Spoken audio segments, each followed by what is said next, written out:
Hey, I'm David Lewis. It's October of 2019. What does that mean? Halloween. Yes, we put together a great set of art to do a project for Halloween. You're going to be excited to see it. I just wanted to say that, we bought a set of neon toners for our white toner laser printer. It's been almost 3 years ago.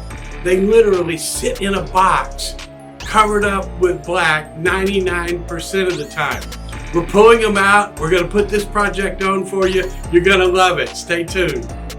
So we put together the idea of what we want to do for this Halloween costume.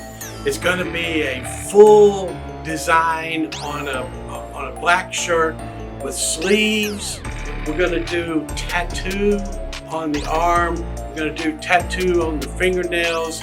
We're going to do a mask. These are all going to be printed in neon toners. So let's get started making this. Here's our shirt design. We're going to set this up to be 19 inches wide, 28 inches long, a full body shirt. So we're going to split this up in the splitting software and then start printing from there.